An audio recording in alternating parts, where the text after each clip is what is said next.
Greetings, Healthy Voice Notes and Healthy Voice Rights. So, full disclosure, I'm giving this Substack recording option a shot right now. I hope it sounds okay. I've never recorded a podcast right in Substack before, but I thought this could be really awesome if it works out. So, here I am. And I just wanted to give you a few updates on what's happening this week in the Healthy Voice. It's been a really busy week for me. I actually had a day where I had to cancel my sessions, my private sessions, because I just hit a point of exhaustion. But don't worry, I'm okay now. But it's been an exciting week because we have a couple launches happening this weekend. The first launch is Vocal Recess, which in the Healthy Voice community, every single week we do these play themed, fun filled activities that are disguised as voice lessons. And so every week we have a different theme, and every day there's a different lesson. And members are encouraged to participate, either writing in or leaving voice memos. So, for example, this week we're doing On Broadway. And so each day is a Broadway theme. And this is 7 days of lessons on projecting and fully expressing yourself. And we do things like this. We do diction weeks. And one of the diction weeks was Dial V for Voice, which was a spoof on an old, like a pulp fiction type of crime noir novel about a detective who's also a voice teacher and a tenor goes missing. And every single day was a fun activity where members got to read the story, but they were all based on certain diction sounds. So each one covered different letters. So I've made a whole section on my website of 7 of our most popular vocal recess activities that I've now made possible for people to buy who don't want to join the community. They just want to do these activities. So it's 7 weeks of really valuable and fun voice lessons.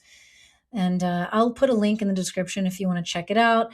I don't want to go through every single module, but just off the top of my head, there's Romancing the Voice, which is like a romance novel theme. Once Upon a Voice, which is fairy tale themed. There's a Shel Silverstein style week. There's a punk rock themed week and more. So go check out that link if that's interesting to you. The other launch I'm doing is I'm making the fifth a subscription service to anybody outside of the community for $5 a month. I think it's $5.99 a month. And this is a magazine I put out every month for the Healthy Voice community. We choose one theme. So there's a back issue is resonance. There's another back issue on pitch, another one on vocal control. And when you sign up to subscribe to this magazine, you'll get a new issue every month on the first. And you'll also get 4 back issues. As soon as you sign up, you'll get access to 4 back issues. So it's a really good value. Each issue is about 17 to 21 pages long. There's a lot of information in there. I put a lot of valuable stuff, and I try to make it beautiful so that you feel inspired to use it. So moving on, I did not record a video this week. This is the first time since I started my channel that I did not post a video on YouTube. It was really weird doing that, but I just had to focus on other things and I had to take care of myself. But I did post 2 articles in Substack, and they made some waves. I was really happy about it. I put one post out on what I call the word police, and I'm sure you've heard other people say this. I'm not the first person to use that term. But the word police is essentially somebody who thinks they're doing something very good. So they think they're being virtuous by correcting your speech. And what I mean by that is they might try to, if they hear you say a term that they consider to be politically incorrect, they might tell you, oh, we say this now, or oh, you shouldn't say that. Oh, or sometimes the word police can show up as, again, well-meaning manifestors who realize the homophonic quality, that sounds funny the way I said that, the pun, the pun of a word, which can have a very negative connotation. For example, the thing I hear a lot in the healing space is that the word release, when you think about the literal sound of release, means that you're signing a new lease, like basically signing a new contract. And so it's contradictory of what we're actually doing. When we say release your tension, the argument for not using that word is that, but you're actually saying that you're signing a new agreement to keep feeling that tension. And I'm all for this. That's why I started my series on, I did the 7-day series last month on word magic, because I am somebody who thinks very carefully about words, and I do think that these things matter. However, first of all, it's super annoying when people do that. I'm just going to be really blunt right off the bat. When I'm in a conversation with somebody and they try to correct my speech, I think it's annoying. I don't think in the moment, I'm not thinking you're a virtuous person. Actually, I don't think it's a virtuous thing to do at all, because it reads as controlling behavior. It reads as you want to control how other people speak, and that's coercion. That's abusive. I'm sorry to use such a strong term, but at the end of the day, it is. Coercion is a type of abuse. Controlling people or trying to get an end result by changing their language is manipulative, and I'm not a fan of that. So even though I care very much about understanding what the meanings of words are and the history of words in order to make my life better. I believe very strongly in this as a personal practice, but I do not believe in correcting other people's language because it just doesn't work. First of all, people really have to figure that stuff out on their own. And if you're having a conversation on the topic, that's your opportunity to talk about which words you've noticed are actually contradictory when you learn the literal translation of the words. Now, here's another reason why I don't make a big deal out of every single word. As you may have read in my 7-day series, and I do recommend you read it if this kind of thing interests you, the English language has a very strange history. Now, what I'm about to say next in the next section, I want you to know these are ideas and thoughts. This is speculation. I don't claim to have any facts. These are just things that I think about and I wonder about. But if you learn the history of where English comes from, you learn about Elizabeth, Queen Elizabeth, the first one, back in the Renaissance era. She was very, very esoteric, I'll say, very mystical, very into the occult. She had a court astrologer named John Dee. I hope I'm getting this right. There were two people. I can't remember the name of the other guy. I wrote about this in my series, so we can get the exact names in one of those articles. This would be in not the King's English. Anyway, two guys, and one of them was an astrologer. And he and the other guy, I apologize for not remembering the name, wanted to help create this language with Queen Elizabeth, Anglican. So English, we call it English, but the original name is Anglican. So if you've ever heard anybody refer to the Episcopal Church as the Anglican Church, Anglican, Anglo, Anglo-Saxon, that's where that word comes from. It means the Church of England.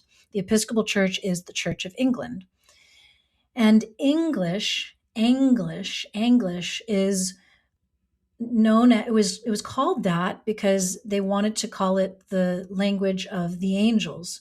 And the legend goes that they got this information from angels. But then there's a lot of other speculation that a lot of the English language is used to manipulate the masses. And that's why we have so many words that we believe them to mean one thing, but when we really stop and listen to the sounds of these words, Does our subconscious know? Does our subconscious know that we mean something entirely different from what the sound of the word is? So, for example, good morning. This is something that I learned from listening to Laurel Erica, which I highly recommend you check out her work. She wrote a poem called Seven Secret Spells of the English Language. And in it, she talks about the phrase good morning, how good morning is like saying good grief, good grievance, because a mourning is the state that you're in when someone has died. And there's a lot of death language in the days of the week. Even that phrase, the days of the week, we first typically hear it as Monday, Tuesday, Wednesday, those days of the week. But then you can step back and hear it as the days of the week, DAZE of the week, WEAK, referring to this idea that we work jobs. Job is also a word for slave, I believe, or worker, underpaid worker or something, but it's a hardship. Job in the Bible is I'm not a Bible scholar, but I understand this was a suffering character. And then even the word awake, to be awake, we say means to be the opposite of sleeping, but awake is a service for the dead. So I could go on, but when I first encountered Laurel Erica's work, I was quite stunned by this.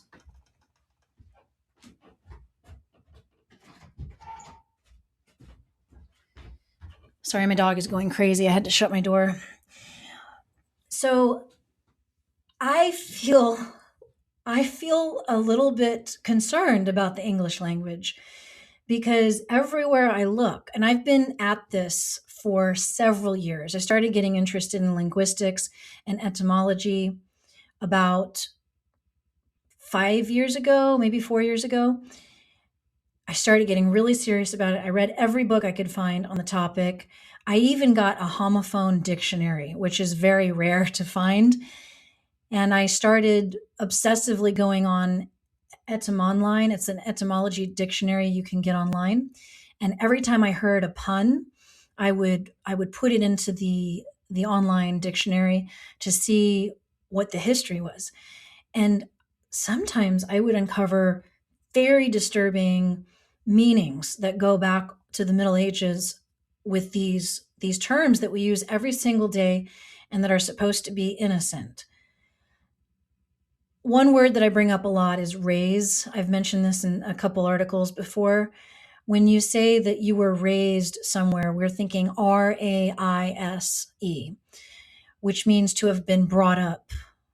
But the word originally came from the antebellum South. That's the South when slavery existed.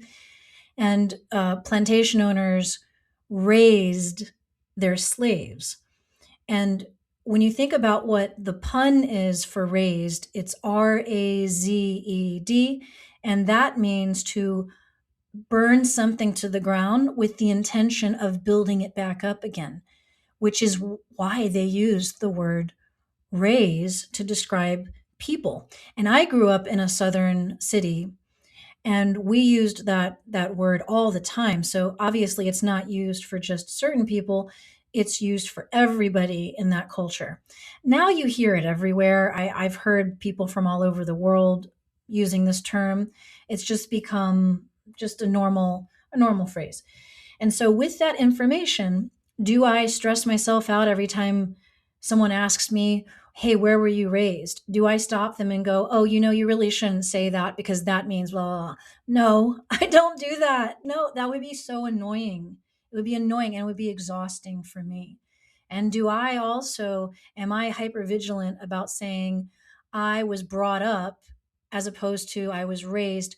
No, I don't. I just think there are more important things that I can put my mental energy towards. There are certain words that I do make an effort to avoid. I can't think of any at the top of my head because I don't know, perhaps I've done it so much that I've I've weaned myself off of certain words. But I do think that, much like the philosophy of sound healing, I think intention matters more than perfect pitch. I think you have to just be discerning. I think it's good to be aware of this kind of thing. And I do hope that the idea of words as spells will become a more common topic. Maybe we'll see more books being written about this, more YouTube videos. I would love to see more content on this topic because there really are very few people talking about it, but I think it matters. So I hope that this was interesting for you. Tell me what you think. Are you somebody who's hyper obsessed with making sure you don't use certain words? Are you somebody who corrects other people? No judgment. I've done it before too. So I'm not speaking from some high horse place over here. I've everything I criticize, I have done myself.